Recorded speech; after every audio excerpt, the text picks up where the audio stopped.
Assalamualaikum warahmatullahi wabarakatuh. Wilujeng tepang dangu deui sareng kince. Alhamdulillah kanggo dinten ayeuna tiasa nepangan deui. Satacana dipedat icarios simkuring nganuhunkeun kana tos like, komen sareng subscribe-na nya hatur nuhun.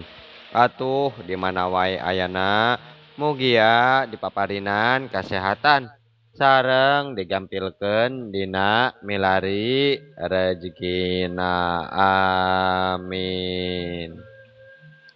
Masih nyarioskeun Asep maka langan bagian ka genepnya ye karya Mang Nyalira sanaos basajan oge mudah-mudahan janten hiburan. Kumaha lajengna ye carios mangga urang kawitan. Sahanya norek datang ka kokoprog aing wanihan jalma teh sedengkeun anu kubaca ku batin aing jalma eueuh ilmuwan tapi aya hiji kekuatan anu marengan kana lengkahna mangkluk teh sahanya aing bisa ngarasakeun anu datang aya dua jalma kalayan mawa perasaan dendam ka diri aing. Nah, saha mangkeluk teh nya? Paranian teuing datang bari mawa hate nu butut. Cek Bah Barod kituna bari ngahuleng mikir jero nakeranan leungeun katuhuna ngusapan janggotna nu panjang samet dada bodas kabeh. Kayaan memang geus wanci peuting bentang baranang tur pating karetip di awang-awang sarta bulan mimiti tebogkeun bari tepati caang bangun nu milu salempang ka dua jirim anu keur lalempang beuki nanjak sarta saurang lalaki kolot kituna nuturkeun ti kaanggangan. Geringan aki jebag anu kadatangan nana memang teu bisa tembus ku batin Bah Barod. Bah Barod ngaheab panas hatena bari pating sareblak jatuh jajantungna sabab amarahna mimiti ka hudang. Aya dua jirim nu kasawang ku batina kiwari beuki deukeut jarakna ka eta tempah. Haram jadah tetela bikang geuningan anu daratang teh arek munghak campelak ka aing. Bakal balik ngaran syah duaan teh euy balik ngaran koplok dasar. Wani ka dieu urang ajar syah wani ka si Barod. Cek Bah Barod kituna terus kukurubuk bari dua leungeunna dipeureupkeun huntuna kekerot nahan amarah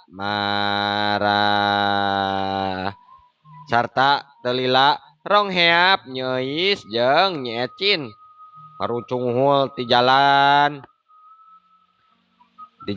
tanjakan muru lahan nu rata reg duanana eureun lengkahna diselang ku ngahegak ngatur napasna kalayan dina jarak ngan sabaraha tumbak deui katingali imahna Bah Barod ngajentul di antara rajegna datang kalah.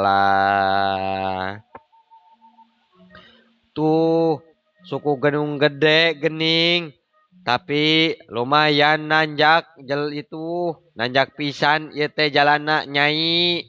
Tuh itu jiga nama imah panggung imahna si Barod. Enya tuh hayu ce urang-urang geura wae datangan imahna Bah Barod teh yeuh abi mah tos sabar hoyong geura tepung jeung eta mangkeluk. Tenang atuh, tenang heula, ulah urung gusuh Nyai. Tapi pikirkeun heula kumaha carana engke yang hareupan lawan sarta urang teh yeuh tetep kudu iat jeung waspada sabab urang duaan can nyaho kumaha hebatna ilmu Mbah Berod. Tah jadi urang teh kudu bisa neangan titik kelemahan musuh Nyai. Nya pasti atuh eta mah pasti. Hal penting anu kudu diperhatikeun ku urang nya nya titik kelemahan musuh kedah kanyahoan ku urang tuh ce aya jalma keur ngajanteng geuning di buruan imah merhatikeun ka urangnya bener pisan Nyai. Hayu atuh urang sampeurkeun mohon hayu hayu Nyi Euis jeung Nyi Ecin kituna meh bareng lempang muru deui ka pakarangan imah Mbah Berod nu memang geus deukeut pisan.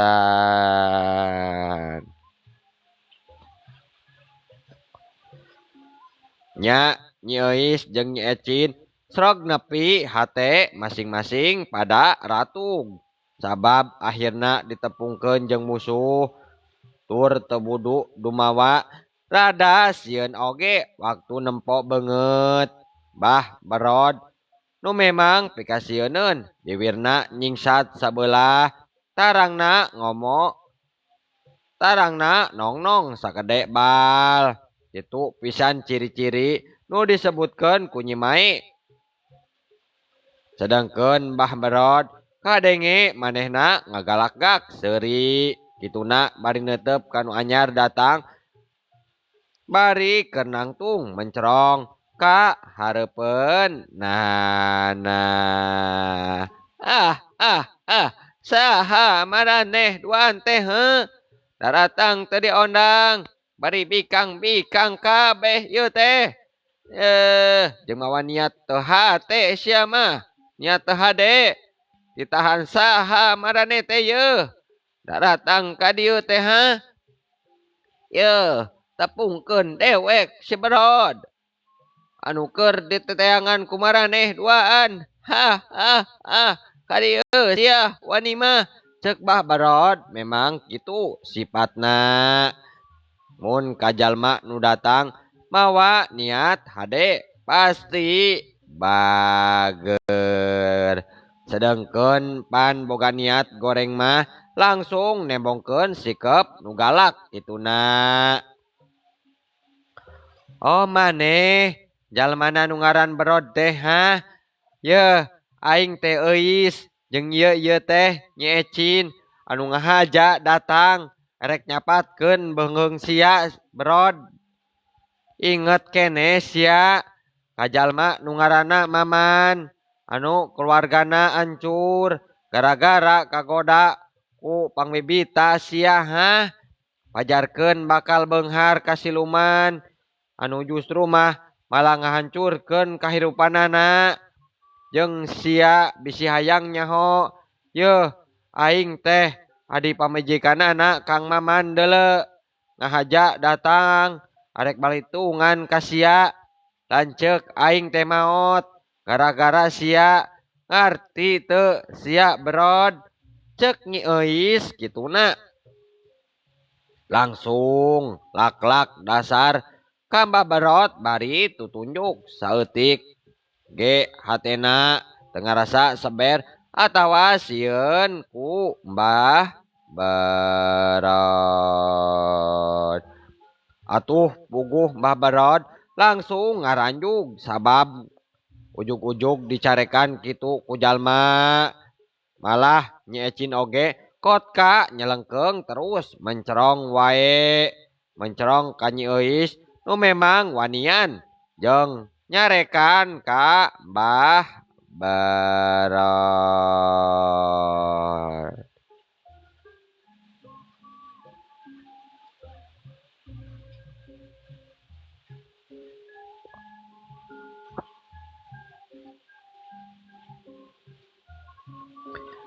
Kitu na teh bari parona burial buncelik bah berod nalapung nyeuis nepi ka ngajengkang jauh nakeranan hampir setengah meter.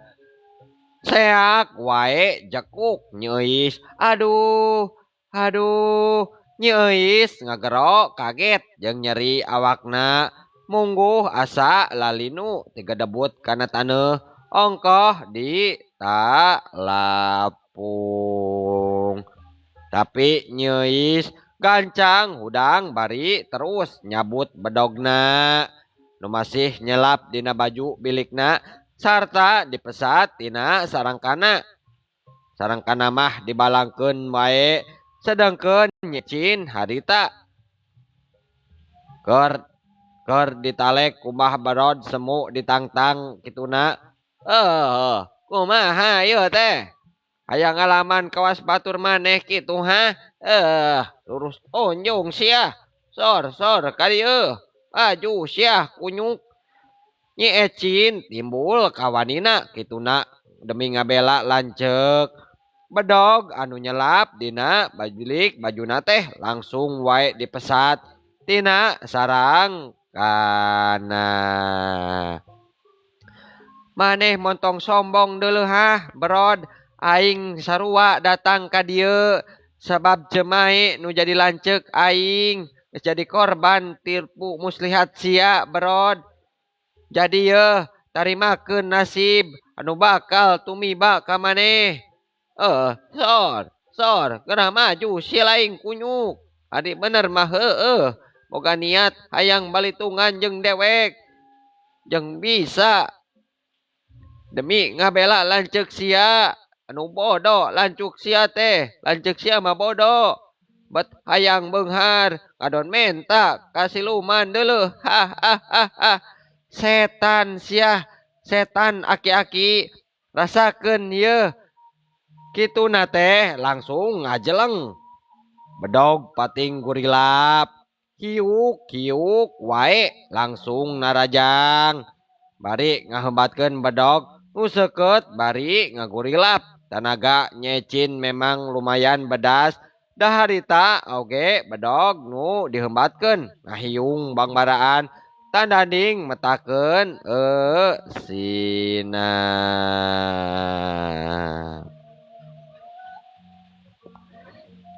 Bareng jeung kitu durugdug nyeuis tembong lumpat kituna bari ngahembatkeun bedog diarahkeun ka palebah beuteung musuh tapi teburung wae bah berod ngaranjug sabab datangna panarajang lawan meh bareng ti hareup jeung ti kenca jeleng wae bah berod gancang luncat ka tukang bari sebelah suku katuhuna nilep ka luhur. Jingkahan bedog Nyi Ecin nu ngagurilap di handap nyeuis oge bedogna ngeplos ka tempat kosong lantaran lawana kaburu ngajeleng ka tukang tapi kituna gancang ngajeleng deui nyusul ku tepus panarajang susulan.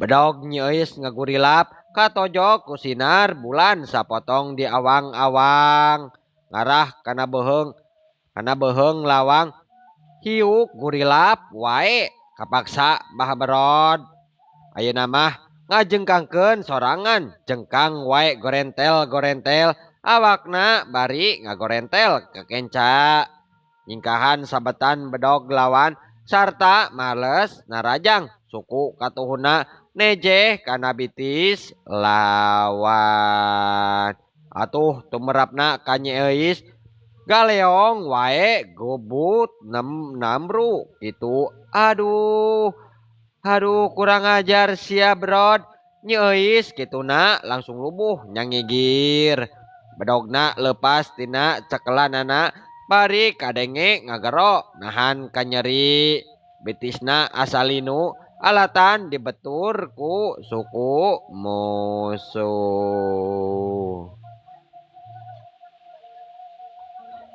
Tapi gancang ngajorelat korejat deui nyeuis hudang parebut laju parebut bedog jeung Mbah Barod nu masih ngagoler dina taneuh.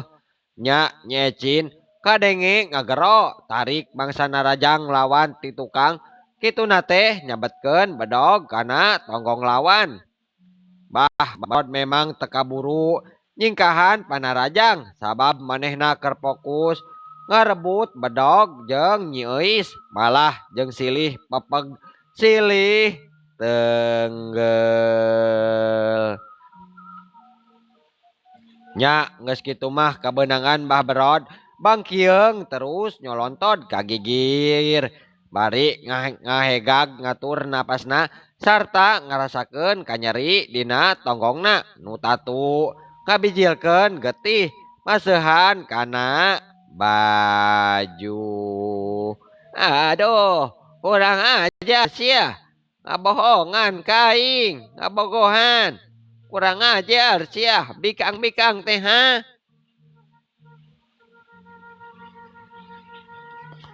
Nya dina kaayaan keur kitu manehna duaan bakal bisa ngarubuhkeun lawan. Rumeh Panarajangna nu munggaran bisa keuna kana sasaran. Masih dina kaayaan nu nahan kanyeri Mbah Barod gancang menerkeun deui tangtunganana kituna bari ngahegag ngatur napasna. Mbah Barod ngarumasakeun dirina memang geus kolot matak pantes mun napasna harita renghos waktu ditarajang ku Nyi Euis jeung Nyi Ecin baba rengan. Tapi Nyi Euis jeung Nyi Ecin jiga nu geus badami harita pating sarebrut deui Narajang. Narajang babarengan ka Mbah Barod dina gerakan nu leuwih cepet bedogna pating hariuk bangbaraan. Tapi Mbah Barod memang teu ngan ahli dina ilmu kabatinan wungkul. Bisa kana ilmu kalahiran atawa ilmu main po. Harita oge waktu Panarajang ku dua musuhna nu hiji datang ngarah kana beuteung sarta nu hiji deui kana cangkeng. Ku kituna Mbah Barod gentak mundur ngarubah kuda-kudana saeutik bari sabelah leungeunna ngarawel kana dahan kai anu rada handap sarta saterusna awak Mbah Barod semu ngagulantung di luhur. Dua bedog harita pating gurilap di hadapan suku dina jarak mun sabaraha jengkal. Tur bareng jeung kitu Mbah Barod metakeun dua sukuna najong sirah Nyi Euis nu memang jarakna deket. Gulantung hiuk jebrod wae. Aduh nyeri. Nyi Euis ngaranjug kaget jeung nyeri. Aki jebag katingali dinu poek keur ngawaskeun anu keur tarung dina hatena muji manehna. Ka Nyi Euis jeung Nyi Ecin memang mibanda gerakan nu padigel awakna ngareusi tanagana kuat beda deui jeung Mbah Barod anu sakitu ka kolotan nana.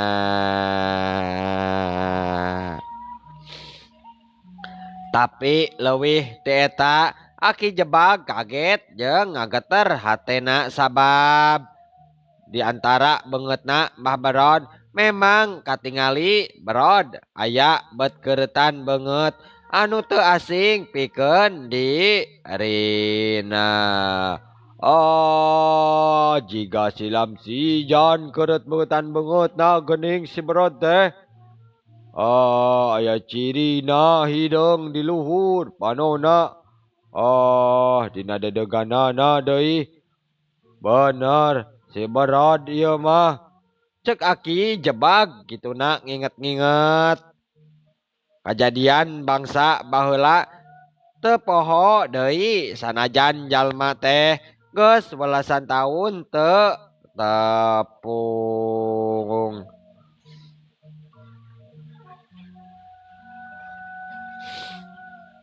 Nya ku kituna aki jebag Tangtu moal ngantep mun Nyi Euis jeung Nyi Ecin akhirna diserang ku ilmu teluh musuh sanajan jimat permata biru bakal bisa ngabantu ngalapis daya tahan Nyi Euis jeung Nyi Ecin.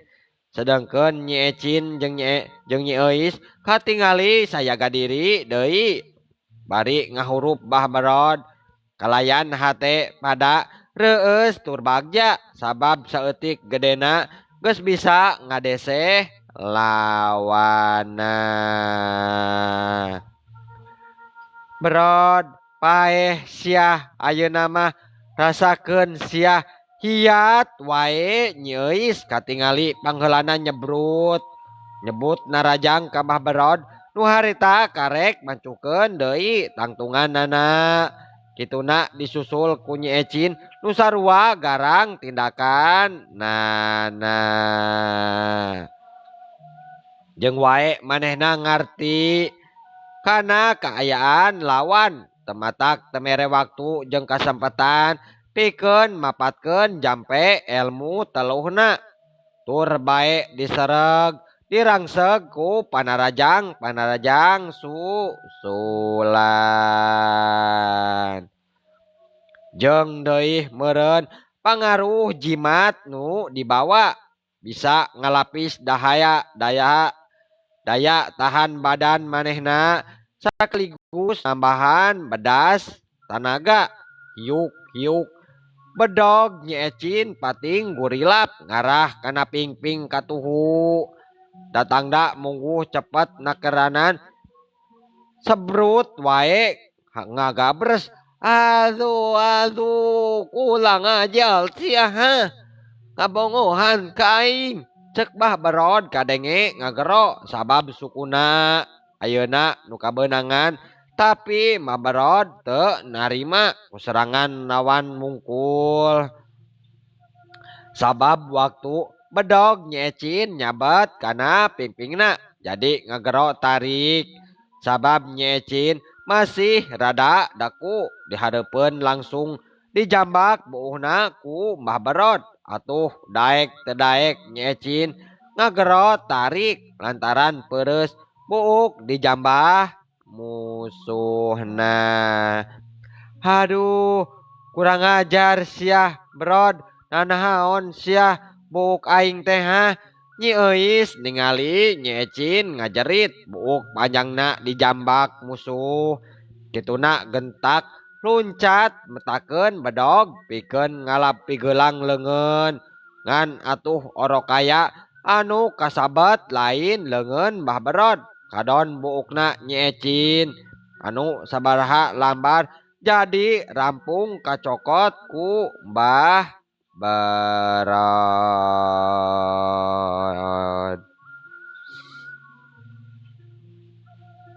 Bah Barod memang eta pisan nu dimaksud hayang bisa ngarabut buuk Nyi Ecin pikeun meditasi neluh lawan Bah Barod kituna teu miceun deui waktu nu tepuguh mangsa ningali musuh masih ngaremu kakaget langsung ngarapal ilmu teluhna sarta mintelkeun buuk Nyi Ecin kituna teh terus diteureuy buleud sareng waktosna seep cenanya muhun.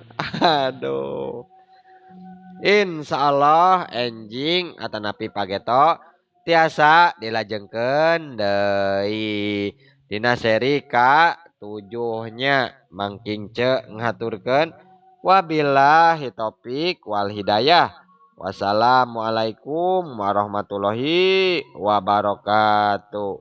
Ca